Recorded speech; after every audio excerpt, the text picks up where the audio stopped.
Ageo es uno de esos libros pequeños que están en medio de la Biblia.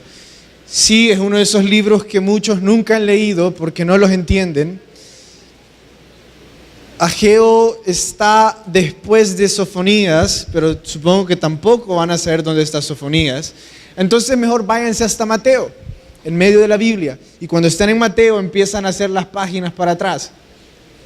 Si llegaron a Apocalipsis y no lo encontraron, mejor váyanse al índice. ¿Saben algo? Para saber si lo encontraron, si se ponen de pie conmigo.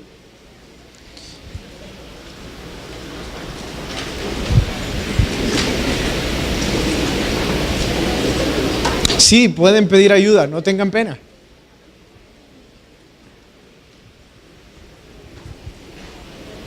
Bueno, todos lo hemos encontrado. Oremos para empezar nuestro estudio. Señor, te pedimos que nos dejes estar un tiempo contigo. Te pedimos que nos permitas escucharte solo a ti. Hemos venido esta noche, Señor. Hemos apartado este tiempo solo para escucharte. Así que háblanos en lo que nosotros hemos apartado este tiempo para ti. En tu nombre oramos. Amén. Pueden tomar asiento. Por favor, no cierren su Biblia, manténganla abierta. La vamos a leer mucho hoy. Pero antes de empezar a estudiar Ageo, hay algunas cosas que ustedes tienen que saber. Y no me limité, hermano, por favor, me ayuda. Aquí. No me limité a darles esta información porque a los estudiantes de la Biblia esto les va a facilitar muchas cosas. A los que de verdad estudian la Biblia, esto va a ser como que si les he entregado una nueva habilidad de lectura. Esto es una línea del tiempo del pueblo de Israel. Entonces, no puedo iniciar una línea del tiempo desde el inicio del pueblo de Israel. Tendría que irme hasta Abraham, incluso tendría que quizás llegar hasta Adán. Entonces, vamos a hacer una línea del tiempo desde la era en la que comenzó la monarquía en Israel. ¿Se recuerdan quién fue el primer rey de Israel? Saúl, exacto.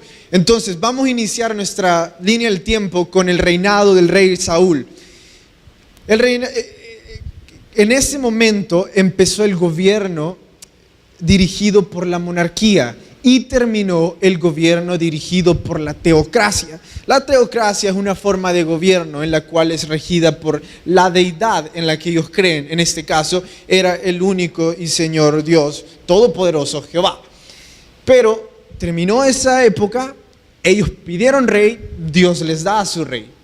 Ahora, solo para que ustedes se vayan haciendo como ideas de este tiempo, ustedes también se recordarán del rey David, uno de los mejores reyes, si no el mejor, un gran guerrero, pero también un gran salmista, un adorador de corazón. Incluso la Biblia decía de que él tenía un corazón conforme al corazón de Dios.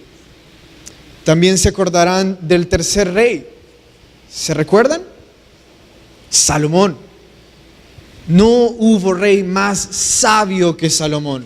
No hubo una mejor época que la época de Salomón. Muchas riquezas, muchas cosas buenas. Sus hijos, los hijos de Salomón, hicieron algo terrible. Bueno, el hijo de Salomón. El hijo de Salomón provocó la división de Israel. Y ustedes recordarán que se dividió en reino de ¿qué? Norte y reino del sur. Es la segunda cosa en nuestra línea del tiempo, la división del reino. Entonces los años empezaron a pasar, habían algunos reyes buenos, algunos reyes malos, pero no vamos a ir por cada uno de esos reyes, vamos a ir directamente a las cosas que nosotros necesitamos saber en nuestra línea del tiempo. Y yo les voy a decir algunos nombres con los cuales ustedes se van a familiarizar. Nuestra siguiente cosa en la línea del tiempo es la destrucción de Israel, la destrucción del reino del norte. Pasó el tiempo y los israelitas se olvidaron de Dios. Empezaron a pecar, hubo reyes malos, así que Dios mandó la destrucción y todos murieron. Entonces, en este tiempo, Judá, que era el reino del sur, ellos estaban viendo eso. Incluso Dios ocupa a algunos profetas para decirle a Judá, a los judíos: miren a sus hermanos, ellos están siendo destruidos por su pecado, pero los judíos no hacen caso. Así que sucede otra cosa en nuestra línea del tiempo. Esa es la conquista de Judá, la conquista de Jerusalén. Estos no son destruidos, a estos no los asesinan. ¿Se recuerdan qué sucede con estos? Los llevan cautivos. Gracias, hermano. Son 3 viajes, pero no vamos a profundizar al respecto. Los llevan cautivos. Y aquí es donde ustedes se recordarán de aquellos nombres famosos como Daniel. Daniel fue uno de los cautivos que se los llevaron. Sadrach, Mesach y Abednego también. En esa época vivieron ellos. Y lo último en nuestra línea del tiempo es cuando los cautivos regresan a Jerusalén. Dios tocó el corazón de un rey pagano. Escuchen esto: no era un rey de Israel, ni siquiera era un Dios cristiano, pero Dios decide usarlo a él, al rey Ciro, para liberar a los judíos y dejarlos volver a casa a reconstruir. Estas son las historias que leemos en Esdras. Esto es lo que hemos leído que Zacarías también profetizó, a los cuales también profetizó. Y muchos le llaman el retorno del pueblo judío a Jerusalén. ¿Saben algo? Después de esto, después del retorno, también sucede Nehemías, que empieza a reconstruir los muros. Entonces, Ageo está ahí. Está después del retorno, cuando ellos llegan y empiezan a suceder cosas hermosas. Ellos empiezan a reconstruir primero el altar. Y Ageo tiene algo que decirles de parte del Señor. Así que veamos qué es lo que Ageo va a decirle al pueblo judío y a nosotros. Capítulo 1, verso 1. En el año 2 del rey Darío, en el mes 6, en el primer día del mes, vino palabra de Jehová por medio del profeta Ageo a Zorobabel, hijo de Salatiel, gobernador de Judá, y a Josué, hijo de Josadac, sumo sacerdote. Veamos quiénes son estos 2 personajes. Es Josué y Zorobabel, el gobernador y el sacerdote. Vamos a ver que estos 2 tipos trabajan muy bien juntos. Muchas veces en este libro ustedes van a encontrar que cuando se habla del uno, también se habla del otro. Entonces Ageo llega y les empieza a hablar a ellos, verso 2. Así ha hablado Jehová de los ejércitos, diciendo: este pueblo dice, no ha llegado aún el tiempo de que la casa de Jehová sea reedificada. Vamos a empezar a aplicar esto un poco a nuestra vida por la tristeza de lo que este pueblo estaba diciendo. Aún no es tiempo de que yo sirva a Dios. He estado yendo 2 años a la iglesia, pero no es tiempo de que yo sirva. Aún no es tiempo de que yo me bautice. Aún no es tiempo de que yo reciba al Señor. Aún no es tiempo que yo deje mis pecados atrás y empiece a seguirle. Aún no es tiempo de que deje de hablar con esas personas que yo sé que me hacen mal, que yo sé que estoy defraudando mi matrimonio, que yo sé que me están llevando a negocios ilícitos. Aún no es tiempo. Y yo les aseguro que la mayor parte de nosotros tenemos muy buenas excusas para decir que aún no es tiempo. No se los estoy diciendo porque no lo conozca. Durante mucho tiempo mi papá me dijo, tenés que servir, tenés que hacer esto. Y yo durante mucho tiempo también le dije, hey, no es tiempo, déjame disfrutar mi juventud, déjame ser lo que yo quiero ser, déjame. Muchos decimos eso. Al tal grado que habían cometido algo horrible. Vean en el verso 3. Entonces vino palabra de Jehová por medio del profeta Ageo diciendo: es para vosotros tiempo para vosotros de habitar en vuestras casas artesonadas, y esta casa está desierta. Ahora miren lo triste que está sucediendo acá. Dice Dios, ustedes, es cierto, no tienen tiempo, porque ustedes solo tienen tiempo para ustedes mismos. Todo su día, todo lo que ustedes hacen es para ustedes mismos. Nada en su día es ni para mí ni para otros. Es más, sus casas están artesonadas. Y cuando Dios dice sus casas están artesonadas, es porque ellos las habían decorado. Ellos habían construido un mueble de madera. Ellos habían hecho una casa muy decorada, quizás de cedro, quizás de una madera muy hermosa. Ya habían construido sus camas, sus mesas de comedor lucían bellas. Ellos habían tomado tiempo para construir su casa. Pero luego dice Dios y les dice, pero mi casa está desierta. El templo está desierto. Iniciaron a construirlo, pero ya no hicieron nada más. Porque ustedes solo piensan en ustedes. Y quizás Dios nos está diciendo en nuestra vida que nosotros, no solo los judíos, dedicamos mucho tiempo solo a artesonar nuestras casas. Dedicamos mucho tiempo a trabajar y estudiar. Solo piensen, ¿cuántas horas ustedes hacen trabajando? De trabajo son 8, pero en lo que se mueven al trabajo quizás son otras 2. Y ya son 10 horas al día que dedicamos al trabajo. Ahora piensen, ¿cuántas horas al día dedican a Dios? Y si ustedes son buenos cristianos, me van a decir, no, yo leo la Biblia antes de salir, o al menos dedico unos 30 minutos. Por favor, comparen 30 minutos con 10 horas. ¿Acaso eso no es decir, tienen tiempo para vosotros, pero no tiempo para mí? ¿Acaso eso no es lo que Ageo nos está diciendo? Ustedes dedican gran parte de su vida a ustedes mismos, a artesanar sus casas. A que ahora tienen un plasma o tienen un LCD, ahora tienen un mueble nuevo, la cocina ya no es de gas, ahora es eléctrica.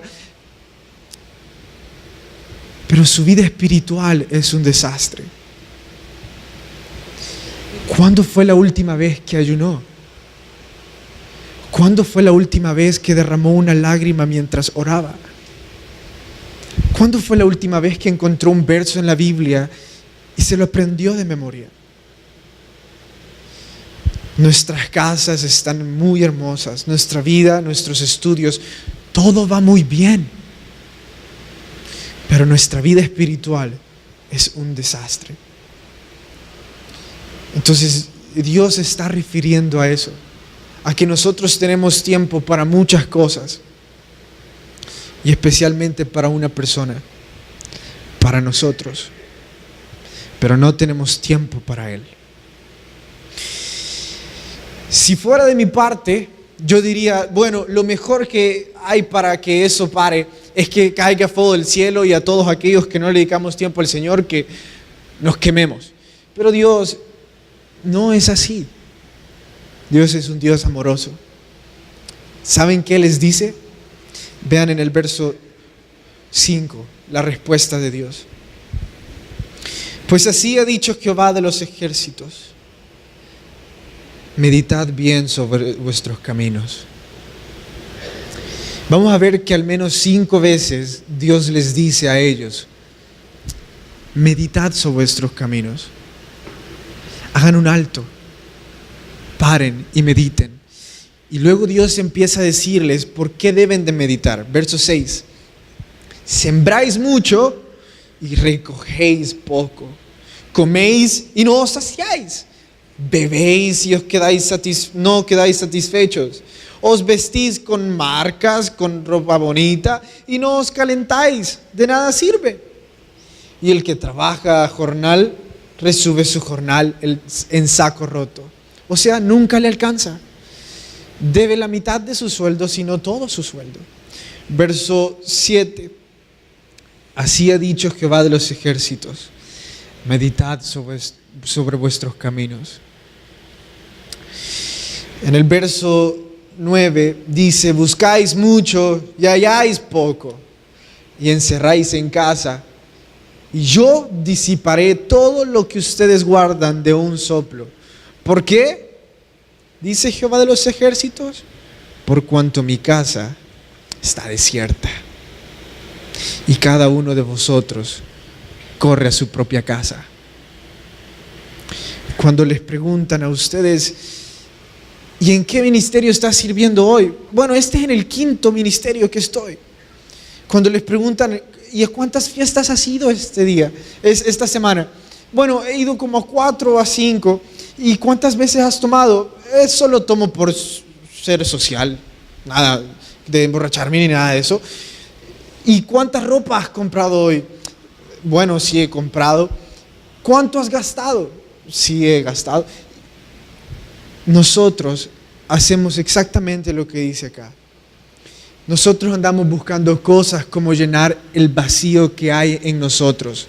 Entonces dice Ageo: ustedes comen y beben mucho, pero nunca se sacian. La ropa que andan no les sirve, para ustedes nunca es suficiente. Incluso ustedes tratan de guardar cosas en sus casas, pero esas cosas no las pueden disfrutar, porque sus hijos viven en rebelión, porque su matrimonio está en un descenso, porque no son felices. Luego Dios les dice, no vamos a leer ese verso, ustedes lo leen en casa, que incluso hay sequías que ellos están sufriendo. Pero ellos no entienden que todo eso está sucediendo en nuestras vidas porque nos hemos alejado de Dios, porque le hemos dado la espalda, porque el tiempo que nosotros tenemos lo usamos para nosotros mismos. No hay nadie más importante para nosotros que yo. Y sufrimos de todo eso. Sufrimos de qué es sentirnos vacíos, sufrimos de qué es querer hacer mucho, pero nada funciona. Sufrimos que es probar muchas cosas y siempre que todo termina igual. Verso 12. Y oyó Zorobabel, hijo de Salatiel, y Josué, hijo de Josadac, sumo sacerdote, y todo el pueblo también escuchó la voz de Jehová su Dios y las palabras del profeta Ageo, como lo había enviado de Jehová su Dios. ¿Pueden leer eso en voz alta conmigo? Y temió el pueblo de Jehová. Quiero que ustedes vean el orden de cómo está sucediendo esto. Primero, ellos escuchan la palabra de Dios. Ellos escuchan a Dios. Y segundo, ellos temen a Jehová. Ellos empiezan a sentir respeto por Dios. Ellos regresan a su amor por Dios. Ellos se dan cuenta de que han estado haciendo mal. Hay convicción en sus vidas de que sus vidas son un desastre.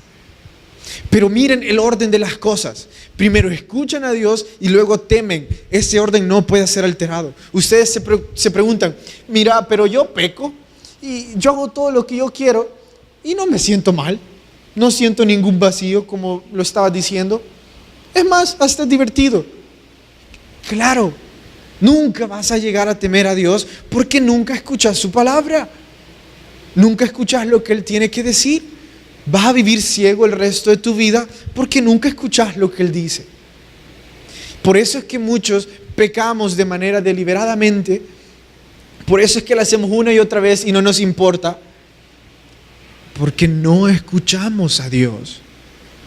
Como no le escuchamos, no nos importa lo que Él tenga que decir. Durante mucho tiempo, ellos no escucharon a Dios. Por ello, no les importaba dejar el templo a medias. Por ello, a nosotros no nos importa mantenernos en el lugar donde estamos. Pero ¿saben algo? No es algo triste.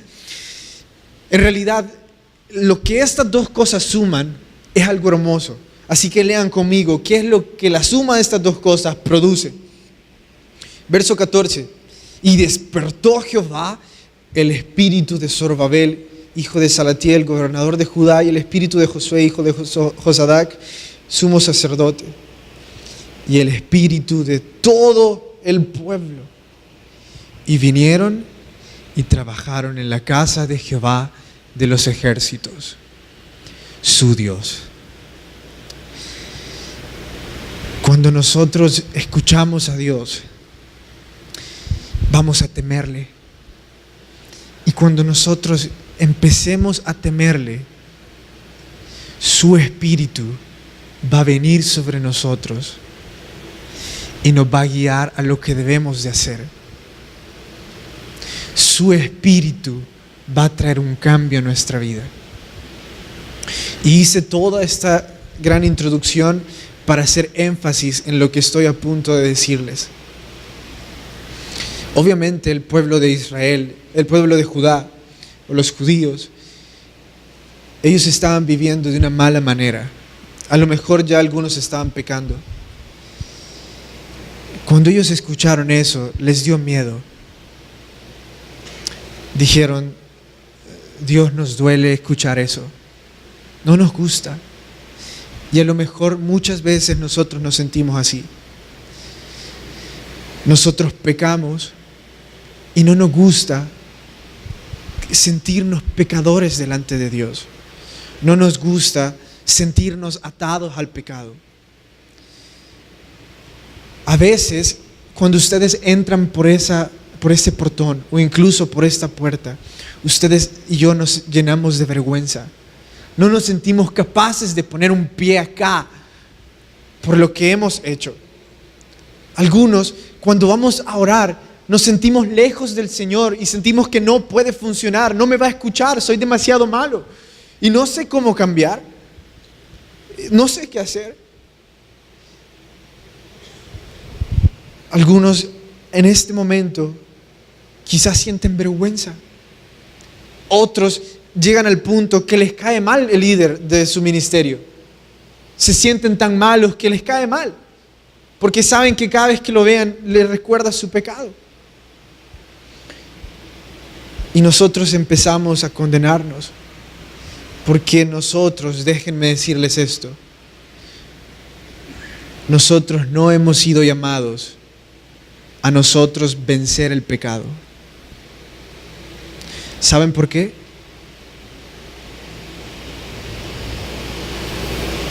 ¿Nadie sabe por qué? ¿Por qué no hemos sido llamados a nosotros, hermano? No hay nada que vencer. Cristo ya venció el pecado. Ustedes y yo no somos esclavos del pecado. Ustedes y yo no hemos sido llamados a ser esclavos del pecado. Ustedes y yo hemos sido llamados a libertad en Cristo Jesús. Entonces, ¿de qué se trata todo esto?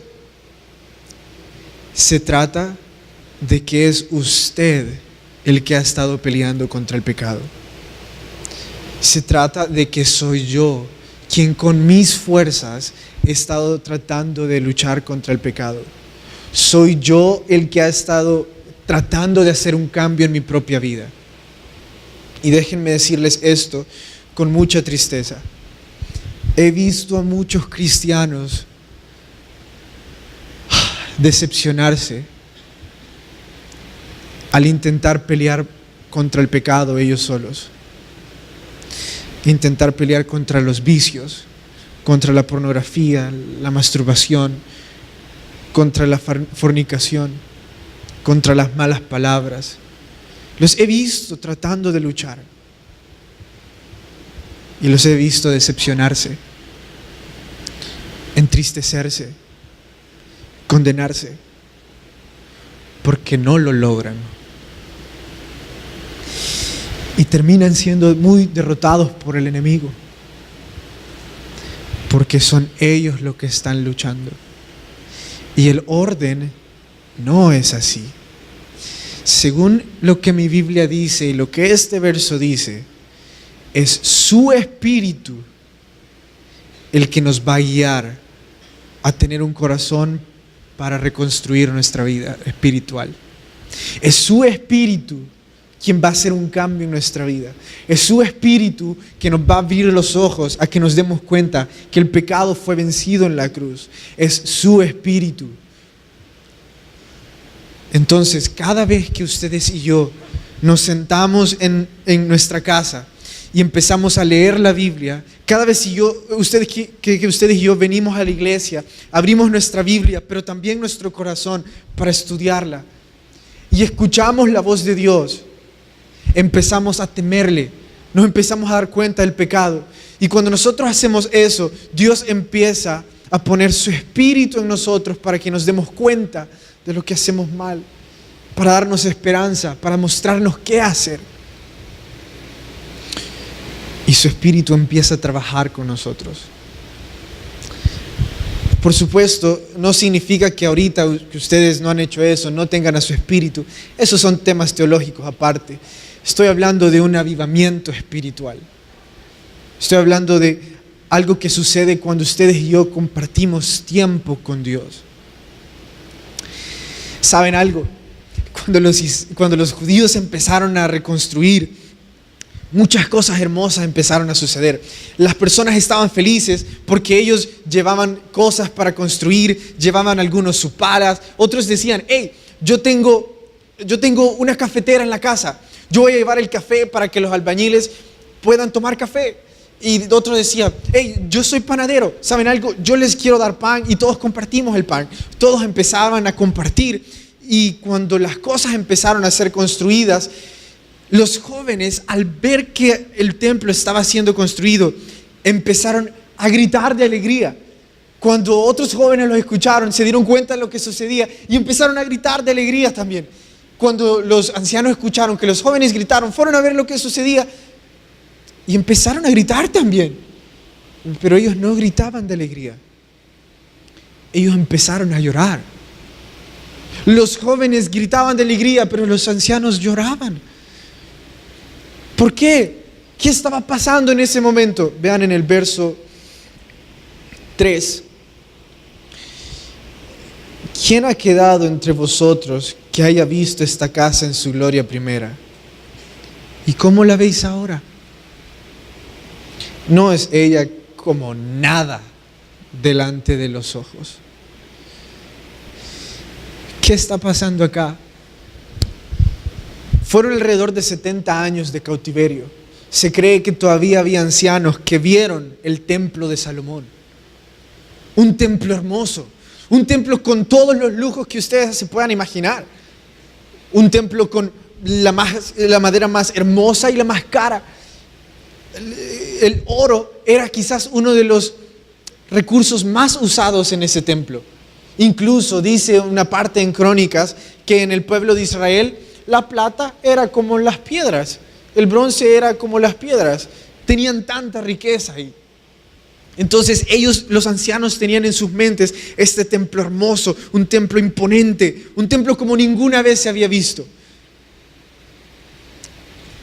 Entonces los ancianos, al ver este nuevo templo, con nada de lujos, construido con lodo, lloraron y empezaron a decir, en este templo no hay gloria. Quizás Dios ni siquiera va a estar aquí, porque no es tan hermoso como el templo de Salomón. Ay de vosotros. Entonces Dios les dice, sí, tienen razón. Ustedes vieron el templo de Salomón, era imponente, era glorioso. Y ahora que ven este, es feo. Y es lo que algunos de nosotros hacemos. Algunos de nosotros empezamos a hacer cambios en nuestra vida. Empezamos a intentar servir. Pero lo que hacemos es feo. Nos decepciona lo que hacemos. Empezamos a servir en capilla y nos tocaba la manualidad, pero llevamos el refrigerio. Quizás empezamos a servir en Campos Blancos y llegamos tarde y nos dejaron. Quizás empezamos a intentar a servir en parqueo. Quizás empezamos a hacer cosas, pero sentimos que no funcionan.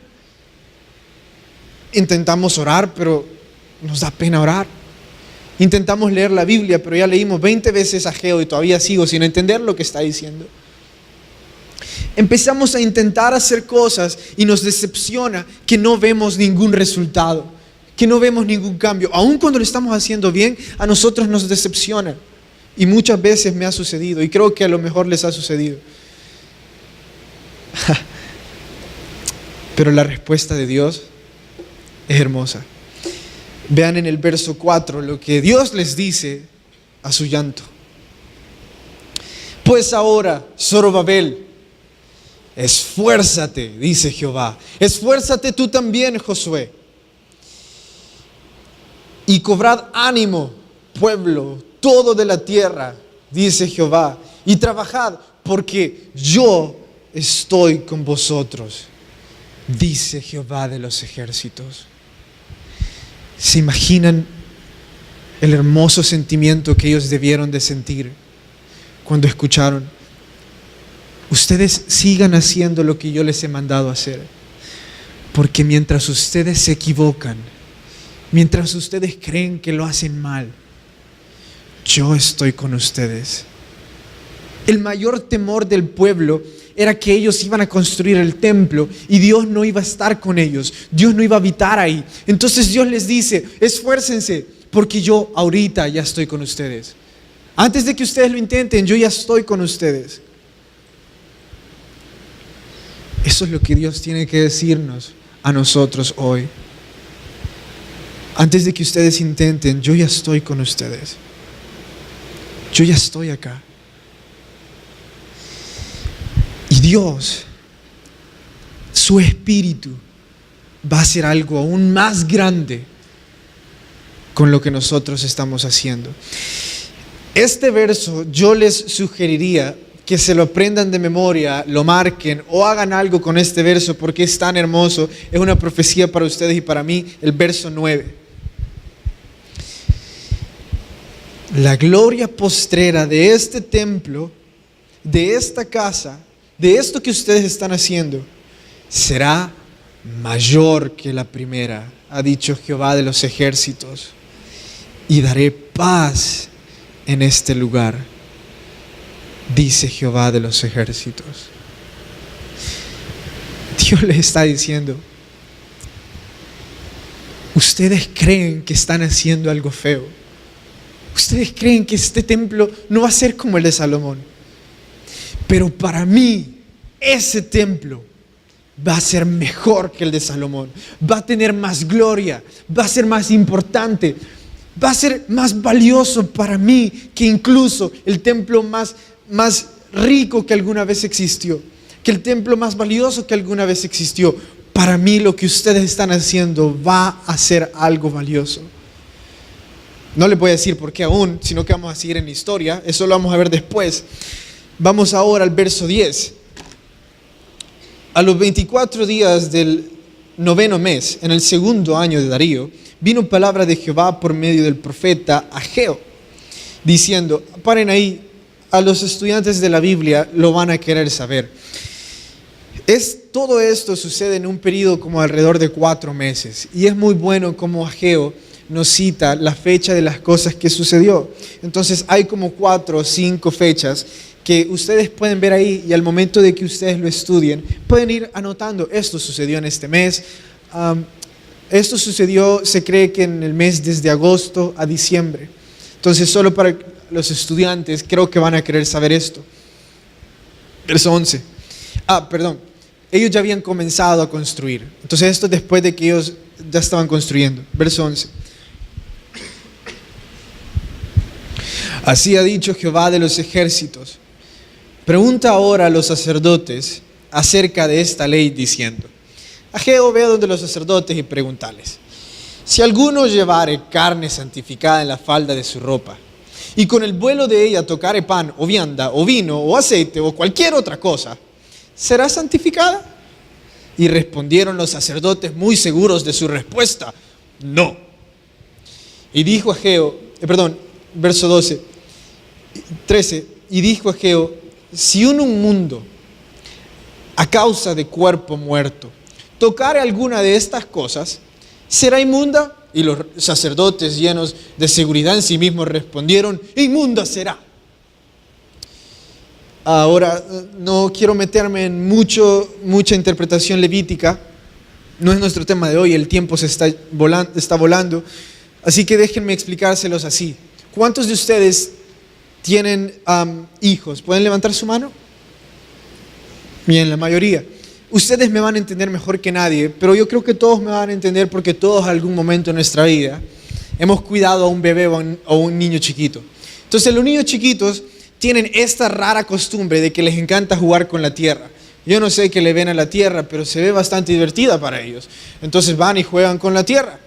También se pasean mucho tiempo en el suelo, andan gateando, sus manos las llenan de mucho polvo, de mucha tierra.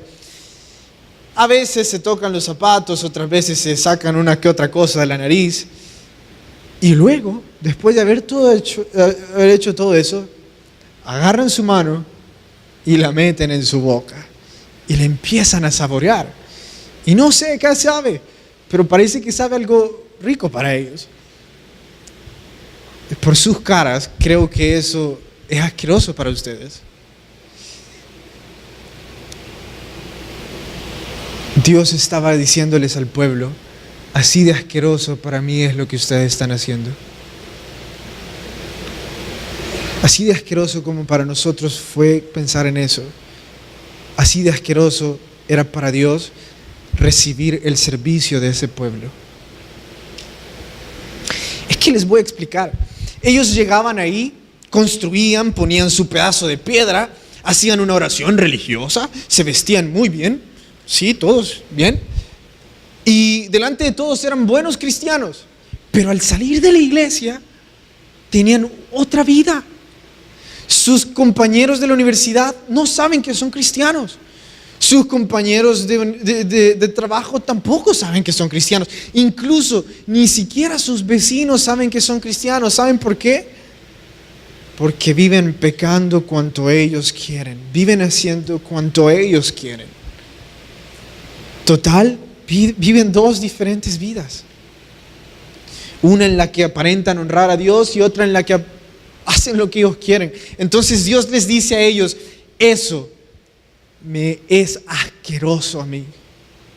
Si ustedes creen que ustedes están sirviendo mucho a la iglesia, no, Carlos, yo sirvo muy bien en el ministerio de capilla, del ministerio de alabanza, yo estoy parqueando los carros todos los domingos tempranito, pero usted lleva una doble vida.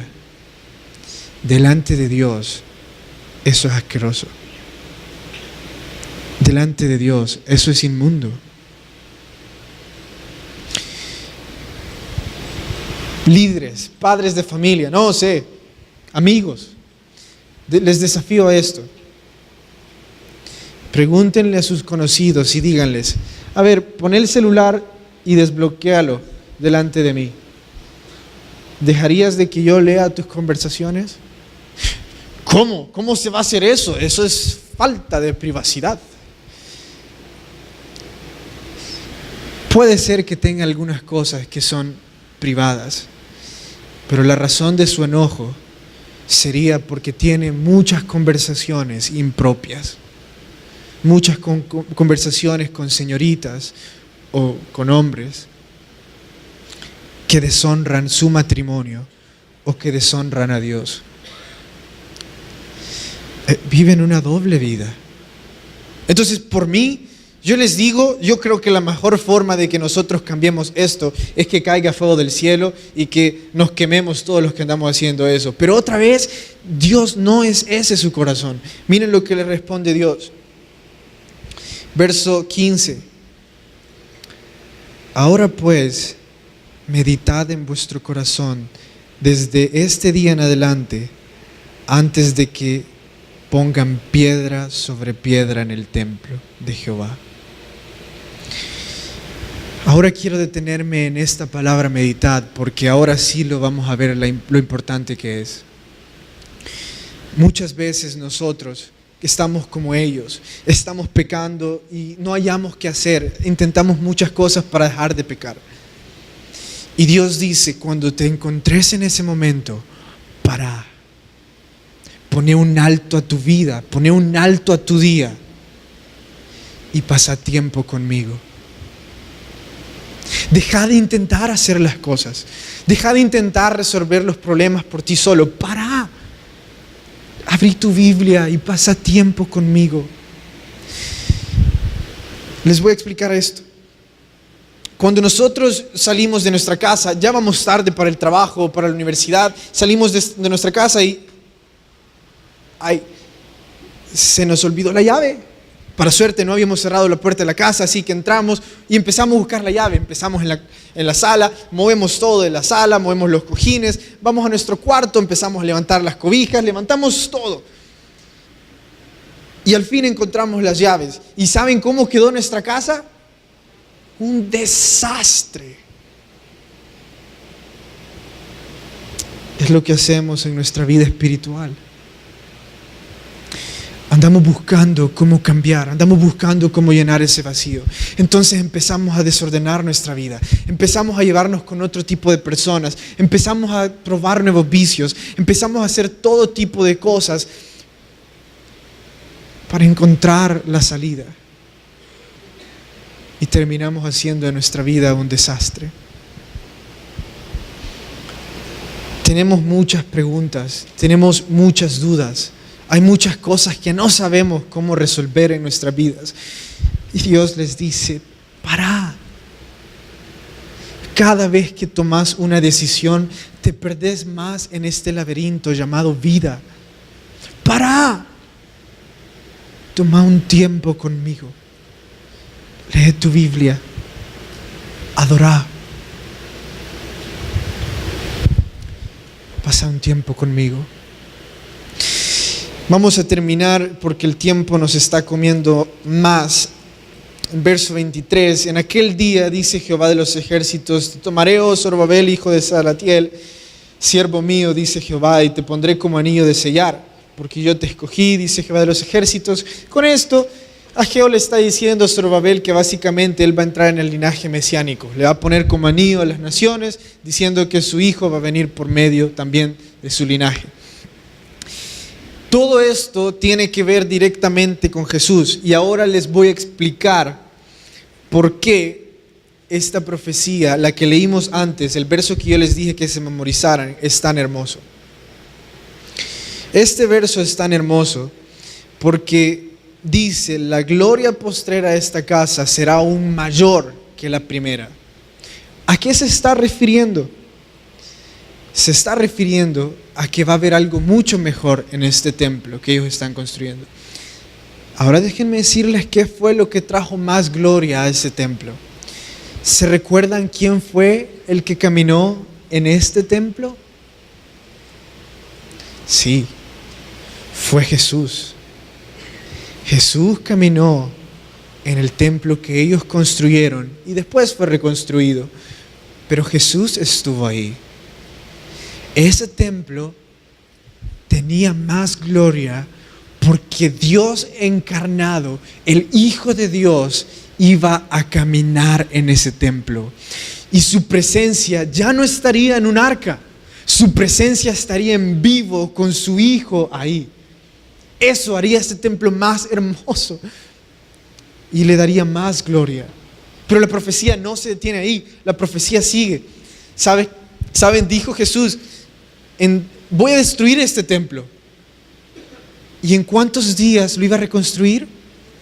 En 3. Ellos no entendían a qué se refería Jesús. Y luego Jesús les dice, no estaba hablando de este templo, estaba hablando de mí. Que yo me iban a crucificar por sus pecados, por los pecados del mundo. Y al tercer día yo iba a resucitar. Y iba a haber un nuevo templo. La presencia de Dios iba a estar en un lugar nuevo. Y la profecía sigue. ¿Saben? La Biblia dice que ustedes y yo ahora somos templo y morada del Espíritu Santo. Eso significa que esta profecía también está hablando de ustedes y de mí.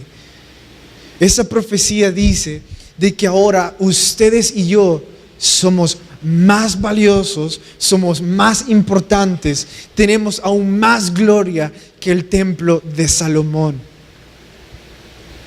no por lo que ustedes y yo podamos hacer o hayamos hecho, sino por lo que Jesús hizo en esa cruz. Si Jesús habita en ustedes y en mí, ustedes y yo somos más valiosos para Dios que incluso el templo hermoso de Salomón. ¿Y por qué era importante saber todo esto? Ustedes y yo gastamos mucho tiempo en muchas cosas. Gastamos tiempo en trabajo, amigos, pareja. Gastamos mucho tiempo en muchas cosas. Y para este mundo, nosotros no somos importantes. Para nuestras universidades somos un número más, un código más. Para nuestros trabajos somos solo otro empleado. Incluso a veces para las parejas no somos mucho. Pero para Dios somos más hermosos que el templo de Salomón. Y aún así nosotros no deseamos pasar tiempo con Él. No deseamos parar en nuestro día y dedicarle ese momento. Así que todo este estudio, todo esto era para hacerles un llamado a que paren en lo que están haciendo en su vida y dediquen un tiempo para Dios. Piensen en lo que meditar les va a hacer. Les va a hacer reflexionar en lo que está haciendo mal, en lo que está haciendo bien y escuchar lo que Dios tiene que decir a sus vidas. Así que quiero animarles a eso, a que esta noche o lo que queda de la semana, tomen un tiempo, mediten y pasen con Dios. Señor, gracias porque nos amas incluso más